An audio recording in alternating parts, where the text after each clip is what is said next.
to the truth about day trading. So first of all, what is day trading? Day trading is a high-frequency, high-risk trading strategy that involves buying and selling financial assets. It can be applied to any kind of market, but primarily day traders operate with CFDs or in the Forex market, also known as the foreign exchange market.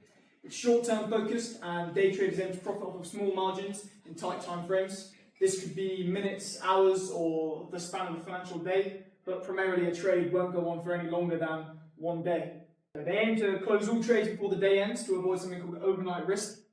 This is where it's the chance of a financial position moving adversely when the financial market's closed. So depending on the time when the market opens, this could be overnight. You can trade in the UK markets, but there's a much higher chance for your position to move adversely when it's closed. Then that would be shown when the markets reopen. I'm going to introduce in brief something called the social media trap. Many influencers on social media like TikTok and other platforms sell trading courses. Now these people often claim to be qualified, to have an understanding of what they're talking about, but actually oftentimes if you delve deeper into the things that they're selling, it'll become apparent that these people aren't qualified at all, and actually they're just trying to make a quick profit themselves or selling you a course. These often promise the ideal for making many thousands in a matter of months, and actually sometimes the temporal scale is even slimmer than that. You have people promising you can make thousands in weeks, and I think it's obvious that that's very sensationalized, and when you delve into the statistics, that really isn't the case.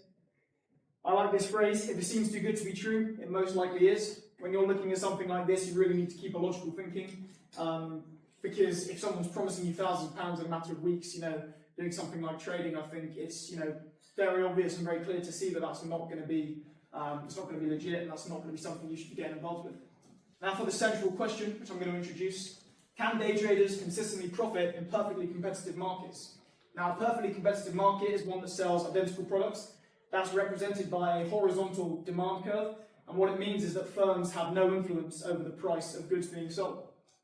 It can be argued that there is no margin to profit if a market consists of homogeneous goods. Day traders primarily trade in these kinds of markets, specifically Forex, which is one of the world's closest examples of perfect competition. Now note that I said a close example. There is no real-world examples of perfect competition yet, but Forex comes very close. They're selling currency. I'm going to go into this further, but in the Forex market, what's being sold is currency, and that's absolutely homogeneous. There is no differentiation between £1 and another pound. That's the same product being sold. So now the economics behind this. The foreign exchange market, as I've said, is seen as a very close to real-world perfect competition because there are thousands of buyers and sellers. Many people are exchanging currency all the time, whether that's through crypto or other sources or things like day trading. Currency is a homogeneous product, even in pairs. Sometimes you'll see day traders will maybe trade the pound against another currency, like the pound against the dollar. Even in this pairs format, because they're currency, that's still absolutely homogeneous, and that contributes to its perfect competition. Perfect information. All information is available to all buyers online through sources. This really helps to lead it towards that horizontal demand curve and form perfect competition. There's no real hindrance from not having information available to you as a buyer or an investor, so that brings it close to that as well. And then we have the leading causes of failure. Emotional trading through greed and fear. I think this is really one of the important ones, because when someone's thinking in an emotional state and maybe they've just lost some money on a trade and now they're going to be placing more trades, that really hinders their ability to think critically. And with something like day trading, you have to be thinking critically and you have to be using logic at all times. So this is one of the things that leads many people to failure, is there's things called revenge trading, where if you lose one trade, they get really they feel like they have to place another and make that money back. But it's habits like that will actually draw you right the way down and make day trading very dangerous. Overconfidence in one's ability to perform. It's day traders spend months, even years for some, researching these markets and perfecting their strategies for trading. So understandably, with that builds a bit of an ego for some people. They become overconfident in their self and they become overconfident in their ability to perform. This will eventually catch up and lead to a downfall on their part. Then we have survivorship bias. We only see glory online in an echo chamber of content. When you're seeing things about day trading and these millionaires with their Lamborghinis in Dubai, that's going to present ideas of success in your mind. But actually that takes you away from the real stories about the people who fail, the people who lose money, the people who ruin their lives through day trading. You don't see that, because all that's shown online, and this is through survivorship bias and social media, is the success stories of people who have made lots of money, but actually, as I'll cover, this is an extremely, extremely small percentage of people who do day trading.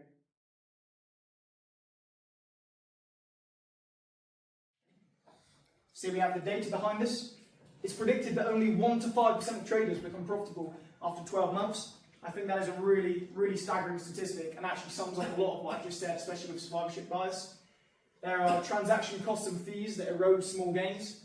A lot of people, you might hear them talking about a funded account. So they're going to go to a firm and they're going to say, you know, maybe they've proven that they're a competent trader. They get some money from the firm to trade with, but then the firms are going to take, you know, fees on their profit and things like this. So if they make a 3% margin, I know firms can take 10% of your profit. So really right there, your small gain is eroded straight away.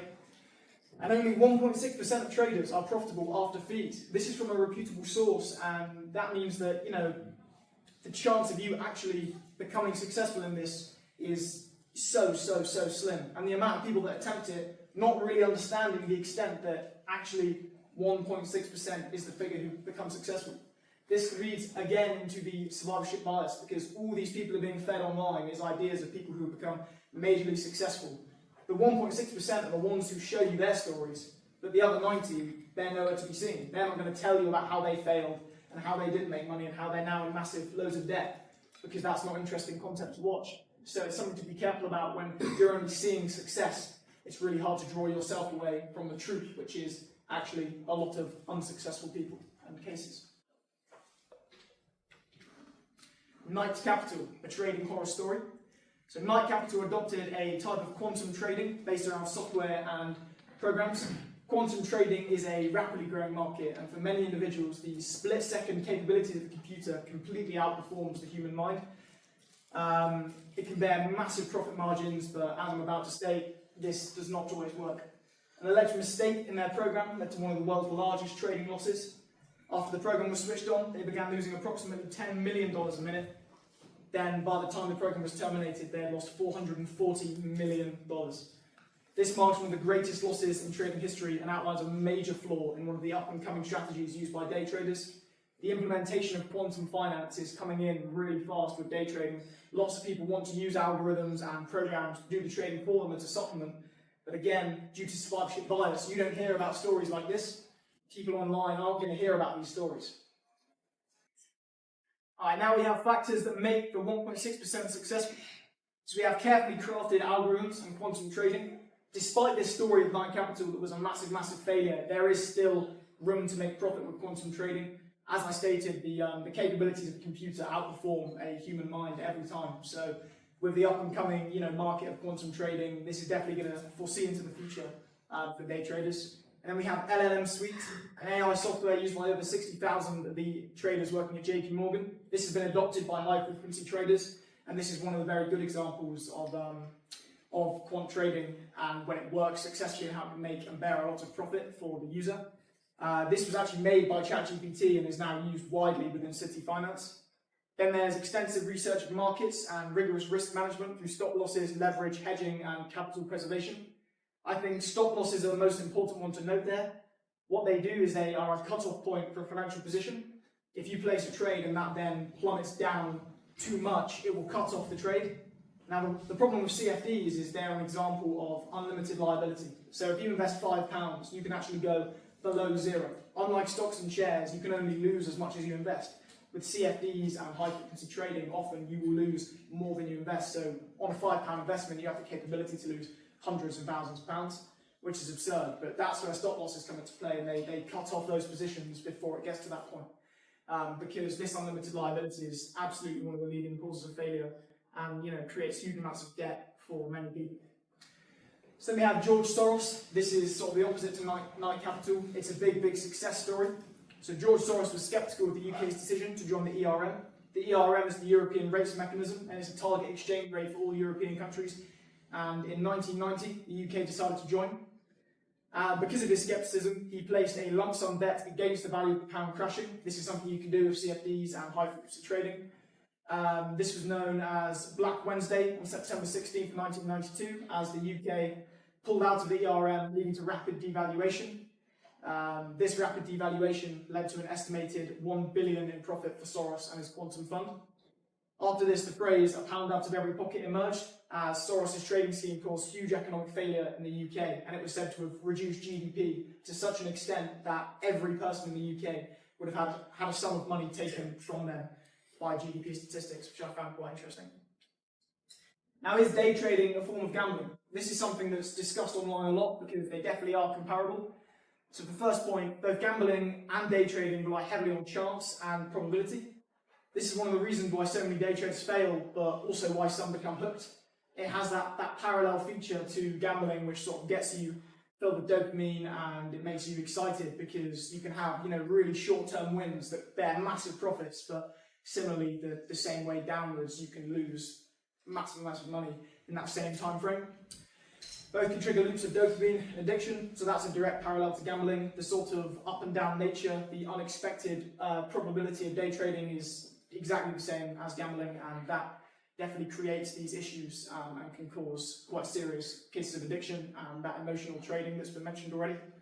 Both have short-term wins but expected long-term losses. So many day traders will find that in their first few months of trading they're going to see huge success, lots of profit, but in the long term, by statistic, the maths and the figures state that the chance of you on the long term being profitable is very, very low.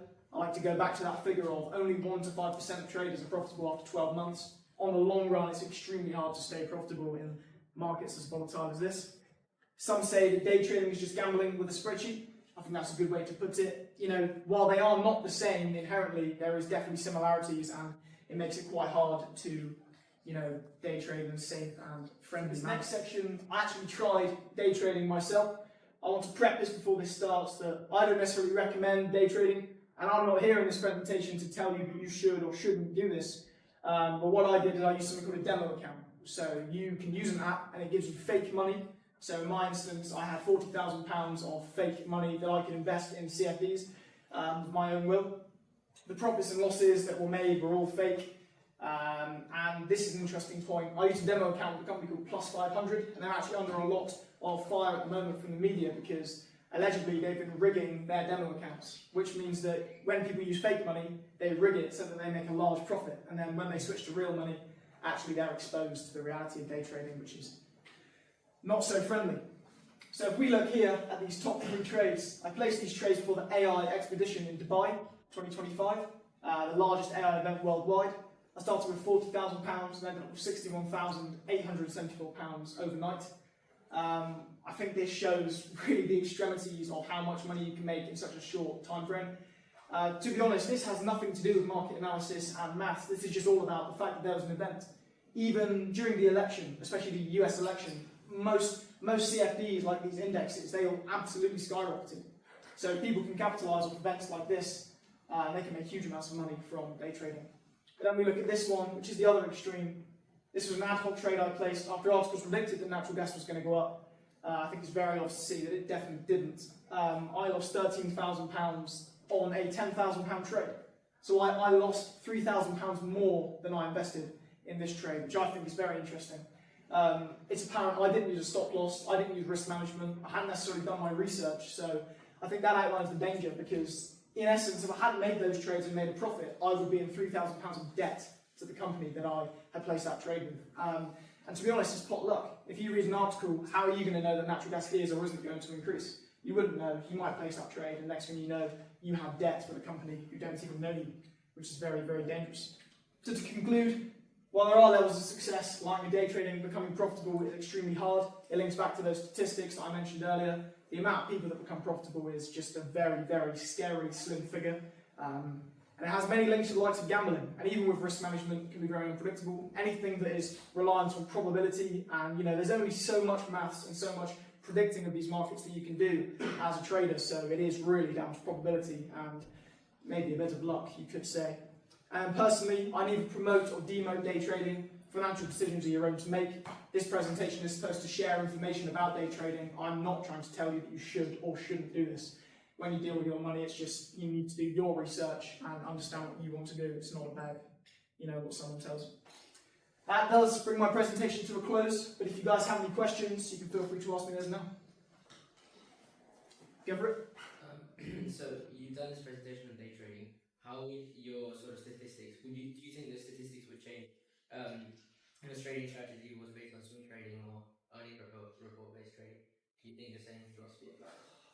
I would say arguably it would change the statistics, but I don't think in the way that you would be hoping for. I would say that swing trading is arguably more based on probability than your conventional day trading. So, maybe it would, but I can say there is statistical change even since I've made this presentation, which was this weekend.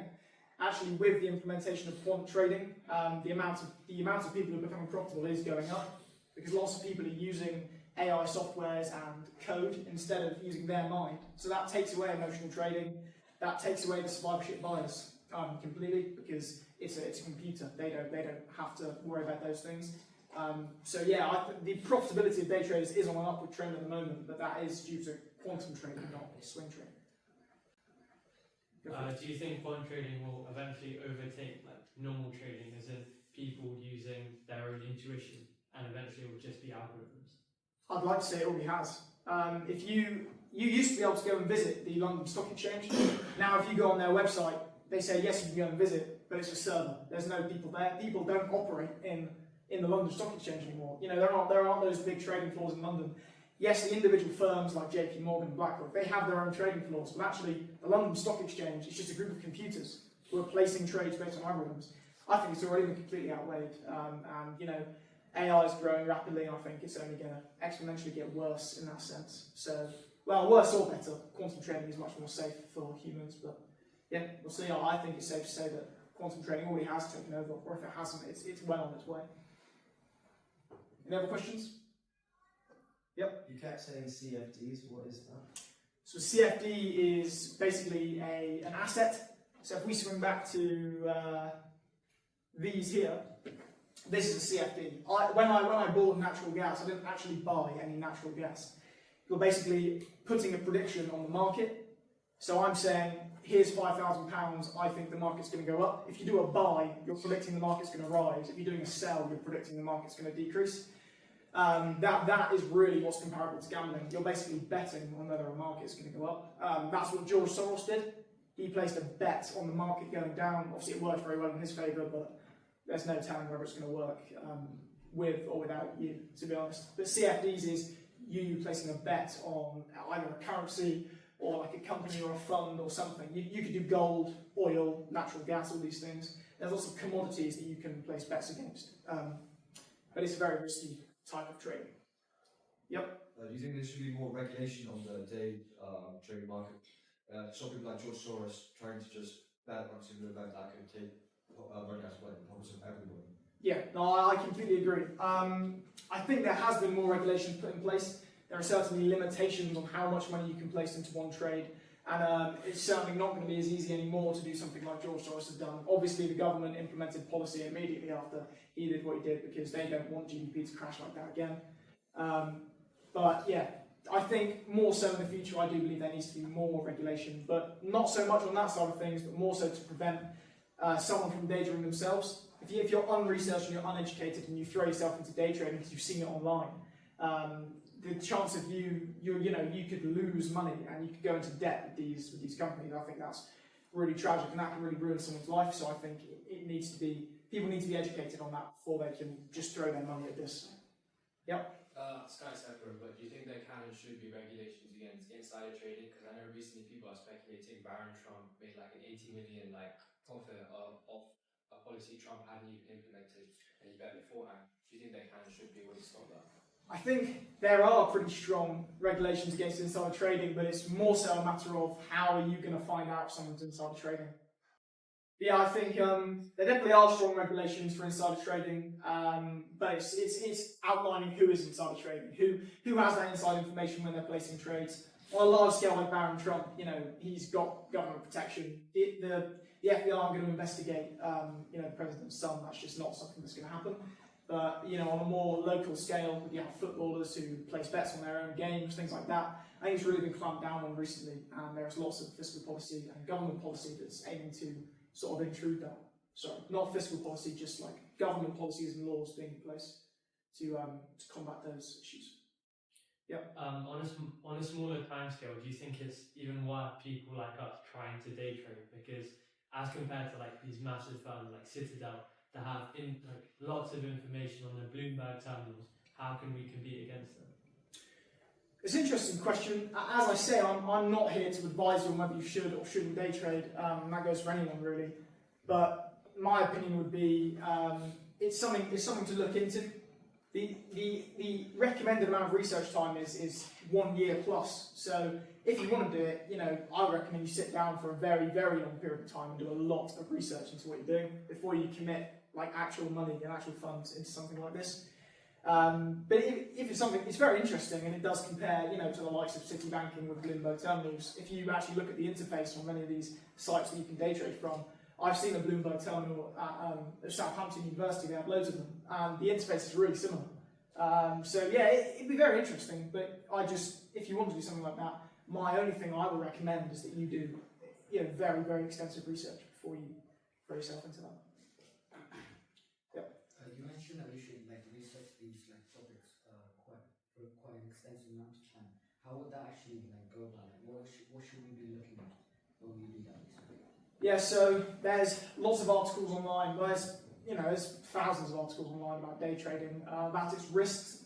But then you can also delve into more things about risk management. So when you look at stop losses, really understand how stop losses work, understand why you should set a stop loss, where might you want to set your stop loss, things like that. I think risk management is something you want to look into, but all the information is available on the internet. The one thing I would say to avoid is people online selling courses, because that's not something you look for. There is a qualification you can get for trading. It's approved. If you find a source and the person who's written it is trade qualified, that's definitely reputable. But lots of the people online who are selling their master classes to day trading do not have those qualifications, and I don't think they're fit to be giving advice on that. So really, all the information is available online, but just be careful about what information you're feeding yourself, because not all of it's going to be telling the truth to you. Right, that's good. Thank you very much.